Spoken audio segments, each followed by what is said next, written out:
चंदेल राजाओं द्वारा मंदिरों में बनवाई गई कामुक प्रतिमाओं का रहस्य आज भी बरकरार है। आखिर क्या वजह रही होगी कि मंदिरों में नग्न मूर्तियों का निर्माण और प्रेम रस की प्रतिमाओं को उकेरा गया?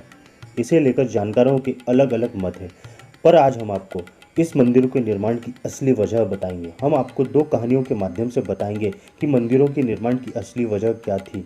पहली जो कि बुंदेलखंड में प्रसिद्ध है और दूसरी जो कि पौराणिक काल से है, और यही सही और सत्य लगती है क्योंकि इसका उल्लेख महाभारत के आदि पर्व में मिलता है। यह पौराणिक कहानी स्त्री और पुरुष के काम स्वतंत्रता पर आधारित है।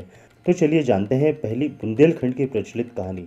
कहते हैं एक बार राजपुरोहित हेमराज की पुत्री हेमवती संध्या काल में सरोवर में स्नान करने पहुंची। उस दौरान आकाश में विचरते हुए चंद्रदेव ने जब स्नान करती हुई अति सुंदर नवयौवना से भीगी हुई हेमवती को देखा तो उस पर आसक्त हुए बगैर रह न पाए।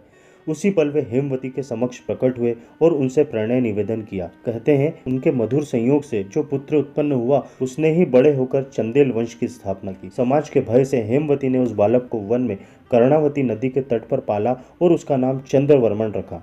बड़ा होकर चंद्रवर्मन एक शक्तिशाली एवं प्रतिभाशाली राजा बना। एक बार उसकी माता हेमवती ने उसे स्वप्न में दर्शन देकर ऐसे मंदिरों के निर्माण के लिए प्रेरित किया जो समाज को ऐसा संदेश दे जिससे समाज यह समझ सके कि जीवन के अन्य पहलुओं के समान कामेक्षा भी एक अनिवार्य अंग है और इस शिक्षा को पूर्ण करने वाला इंसान कभी पाप बोध से ग्रस्त न हो।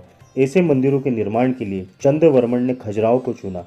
इसे अपनी राजधानी बनाकर उसने यहाँ 85 वेदियों का एक विशाल यज्ञ किया। बाद में इन्हीं वेदियों के स्थान पर 85 मंदिर बनवाए गए जिनका निर्माण चंदेल वंश के आगे के राजाओं द्वारा जारी रखा गया। अब जानते हैं महाभारत में वर्णित दूसरी कथा को। एक बार राजा पांडु ने कुंती को यह कथा सुनाई। कहा, हे देवी, बात उस प्राचीन काल की है जब स्त्रियां पूर्णतः स्वतंत्र हुआ करती थी।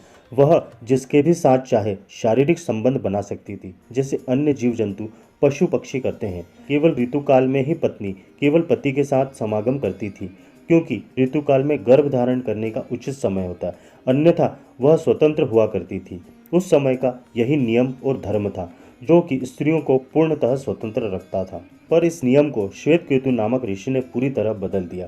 प्राचीन काल में उद्दालक नाम के एक प्रसिद्ध मुनि हुआ करते थे। उनका श्वेतकेतु नाम का एक पुत्र था। एक बार जब श्वेतकेतु अपने माता पिता के साथ बैठे थे तभी एक सन्यासी आया और श्वेतकेतु की मां का हाथ पकड़कर बोला, आओ चले।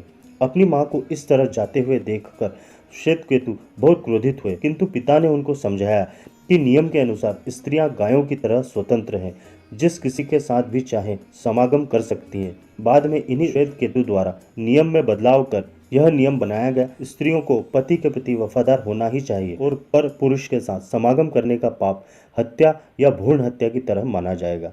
नियमों में फिर से परिवर्तन कर काम कीड़ा को फिर से स्वतंत्र रखने के लिए ही और काम कीड़ा की सही जानकारी सभी को मिल सके, इसीलिए खजुराहो के मंदिरों का निर्माण कराया होगा।